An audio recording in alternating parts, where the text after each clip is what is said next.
Welcome to Uma tailoring. இன்றைக்கி நம்ம கிளாஸில் கர்ச்சீப் எப்படி தைக்கிறதுன்னு பார்க்க போகிறோம் வித் பேட்டர்னோட. வாங்க வீடியோக்குள்ளே போகலாம். லெசனுக்கு போயிடலாம். இப்போ 5th லெசன் வந்து ஹேண்ட் கீ. அதுக்கு வந்து உயரம் வந்து 15 சென்டிமீட்டர் எடுத்துக்கலாம், அகலம் 15 சென்டிமீட்டர். இது வந்து சின்னமாக படம் போட்டு காமிக்கிறேன். உங்களுக்கு 4 பக்கமே வந்து 15 வர மாதிரி பார்த்துக்கோங்க. இதே தான் வந்து நம்ம மெஷர்மெண்ட்டில் ஸ்கேல் அளவில் நம்ம எடுக்க போகிறோம். இப்போ இந்த ஸ்கேலில் 0லேருந்து 15 வரைக்கும் பாயிண்ட் பண்ணி மார்க் பண்ணிக்கணும். 15 வரைக்கும் மார்க் பண்ணிட்டு கோடு போட்டுக்கலாம். அதே மாதிரி ஆப்போசிட்டில் உயரம் 15,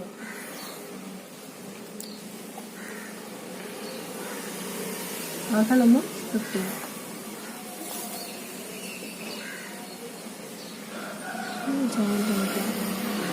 இல்லாதங்க படம் இந்த மாதிரி படம் போட்டுட்டு இதுவே வந்து நம்ம நியூஸ் பேப்பரில் டேப் அளவில் எடுக்கணும். இது வந்து நோட்டில் வந்து ஸ்கேல் அளவில் எடுத்துட்டு சென்டிமீட்டரில் தான் எடுக்கணும்.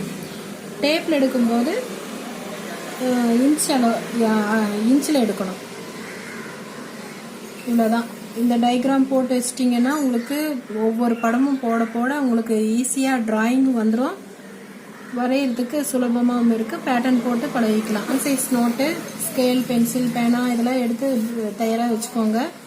லாங் சைஸ் நோட்டில் இந்த மாதிரி காப்பி பண்ணிகிட்டே வந்தீங்க அப்படின்னா உங்களுக்கு எப்பவுமே வந்து நம்ம அடிக்கடி வீடியோ பார்க்கணுன்னு அவசியம் இருக்காது. இப்போ பேட்டர்னுக்கு போகலாம். பேப்பர் எடுத்துக்கோங்க. இது இன்ச் டேப்பு. இந்த இன்ச் டேப்பில் பேக் சைடில் இருக்கிறது சென்டிமீட்டர் அளவு, ஃப்ரண்ட் இதில் இருக்கிறது இன்ச் அளவு. இப்போ நம்மளுக்கு இன்ச்சு தான் தேவைப்படும். நம்ம ஸ்டிச்சிங் பண்ணுறதுக்கு நம்மளோட அளவு வந்து இன்ச்சில் தான் அளப்போம். சென்டிமீட்டரில் அளக்கலாம், ஆனால் ஈஸியாக மெத்தட் வந்து இன்ச்சில் எடுத்துக்கிறது தான். இன்ச்சில் எடுக்கணும். இது வந்து இந்த எண்டில் இருந்து 15, இந்த 15க்கு இடையில இருக்கிற அந்த கோடு தான் 15. அதுலேருந்து இந்த சின்ன கோடு 15.25 சொல்லலாம். இது நடு கோடு வந்து 15.5, அதுக்கு அடுத்தது 15.25, அதுக்கு அடுத்தது 16. இந்த மாதிரி மெஷர்மெண்ட் வரும். நீங்கள் கால் அரை சொல்லும் போது இந்த கோட்டுக்குள்ளே தான் எடுத்துக்கணும். இப்போ நம்ம வந்து மெஷர்மெண்ட் பார்க்கலாம்.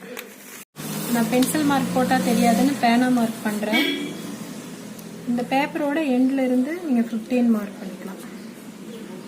இங்கே இப்படி மார்க் பண்ணிவிட்டு அகலத்தில் 15.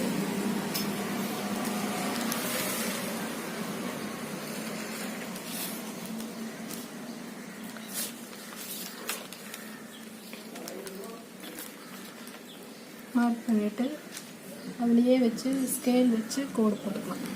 இப்போ நம்ம அப்படியே போடுறதுனா போட்டுக்கலாம், இல்லைன்னா ஸ்கேல் வச்சு உங்களுக்கு ஈஸியாக இருந்துச்சுன்னா ஸ்கேல் வச்சு கோடு போட்டுக்கலாம்.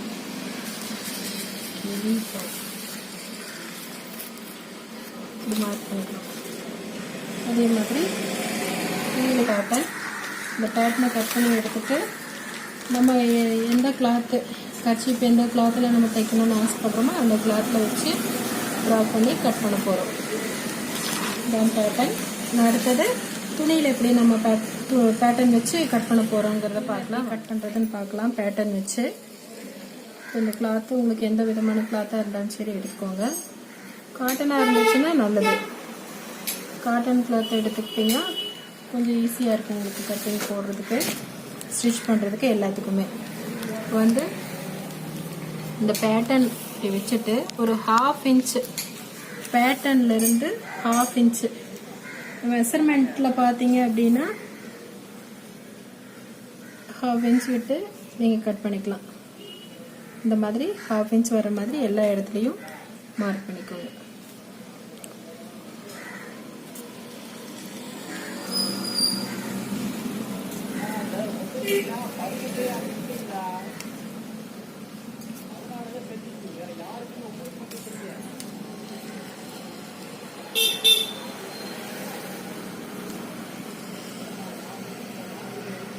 ஸ்டிச்சிங்க்கு 1/2 இன்ச் கேப் கொடுத்து மார்க் பண்ணிவிட்டு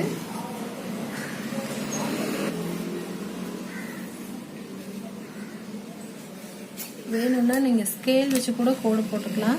கொஞ்சம் நேராக கோடு போட்டுட்டு கட் பண்ணால் தான் நம்ம ஸ்டிச் பண்ணுறதுக்கு சுலபமாக இருக்கும். இல்லைன்னா கிராஸாக போயிடுச்சு அப்படின்னா ரொம்ப அன்ஈவனாக தெரியும்.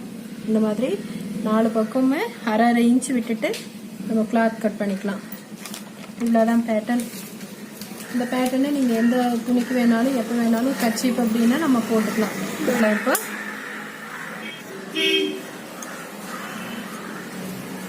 கட் பண்ணும்போது கூட கத்திரிக்கோலை கரெக்டாக பிடிச்சிக்கோங்க. கிளாத்தை நீங்கள் கட் பண்ணுற அந்த ஏரியாவில் இருந்து இப்படி லைட்டாக தூக்கின மாதிரி பிடிச்சி லைன் மேலேயே போகும். இந்த மாதிரி ஒரே மாதிரி இருக்கிற மாதிரி கட் பண்ணிக்கோங்க. இவ்வளோதான் கட்டிங். நான் அடுத்தது நம்ம ஸ்டிச் பண்ணி காமிக்கிறேன். உங்களுக்கு நான் ஏற்கனவே சொன்னது தான், அரை இன்ச்சு நம்ம விட்டுருக்கோம். அந்த அரை இன்ச்சுக்கு ஃபஸ்ட்டு ஒரு 1/4 இன்ச்சு, செகண்ட் ஒரு 1/4 இன்ச்சு, அவ்வளோதான். 2 டைம் மடிச்சிட்டிங்கன்னா இந்த மாதிரி கிடைக்கும் நம்மளுக்கு. இந்த மாதிரி மடிச்சுட்டு அப்படியே மிஷினில் வச்சுக்க வேண்டியது. வச்சு இந்த கார்னர்லேயே தைக்கிறதுக்கு பாருங்க. நீங்கள் நல்லா ப்ராக்டிஸ் எடுத்துட்டிங்கன்னா உங்களுக்கு நல்லா இந்த கார்னரில் கிடைக்கும். ப்ராக்டிஸ் இல்லைன்னா அன்ஈவனாக போகும், நல்லா இருக்காது பார்க்குறதுக்கு.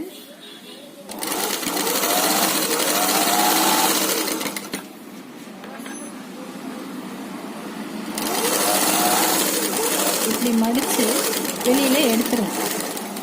அதுக்கப்புறமா மறுபடியும் மடிச்சுக்கலாம். 1/4 இன்ச்சு, மறுபடியும் 1/4 இன்ச்சு.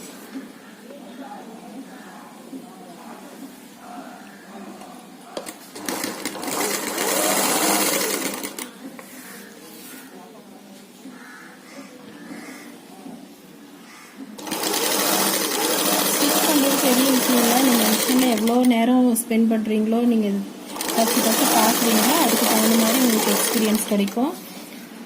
உங்களுக்கு கட்டிங்கில் பேப்பர் பேட்டர்ன் போடுறதுல தான் டைம் எடுத்துக்கும். நம்ம ஸ்டிச் பண்ணும்போது நம்ம கரெக்டாக அந்த வேலையெல்லாம் பார்த்துருந்தோம் அப்படின்றதுக்கு ஈஸியாக இருக்கும். ரொம்ப குயிக்காகவும் பண்ணிடலாம்.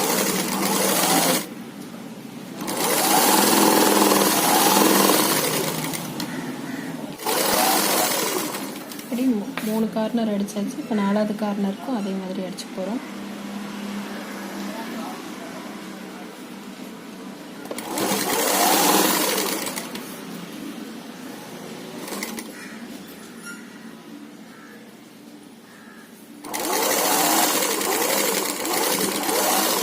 அவ்வளோதான்.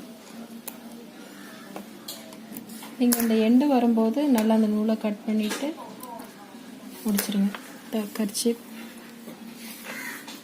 4 பக்கமும் நீட்டாக வந்துடுச்சு. இப்போ பார்த்தீங்கன்னா ஒரு பேக் சைடில் திருப்பி போட்டால் எந்த ஒரு ஏற்ற இறக்கம் இல்லாமல் நேராக கிடைக்கும். இந்த அளவுக்கு நீங்கள் ஸ்டிச் பண்ணி பழகிக்கோங்க. கர்ச்சீப் அடிக்கும்போது இந்த கார்னர்லேயே அடிக்கிறதுக்கு ட்ரைனிங் எடுக்கிறது உங்களோட வேலை. நல்லா ட்ரைனிங் எடுத்துட்டீங்க அப்படின்னா இது ஈஸியாக இருக்கும். அவ்வளோதான் ஃப்ரெண்ட்ஸ். நம்ம பேப்பரில் அடிக்கிறத பற்றியும் சின்ன துணி வச்சு எப்படி அடிக்கிறதுன்னு சொல்லியிருப்பேன். நீங்கள் அதை நல்லா ப்ராக்டிஸ் பண்ணியிருப்பீங்கன்னு நம்புகிறேன். அப்படி பண்ணியிருந்தீங்க அப்படின்னா உங்களுக்கு இந்த ஸ்டிச் பண்ணுறதுக்கு ரொம்ப சுலபமாக இருக்கும். இந்த வீடியோ பிடிச்சிருந்தா லைக் பண்ணுங்கள், ஷேர் பண்ணுங்கள், சப்ஸ்கிரைப் பண்ணுங்கள். தேங்க்யூ.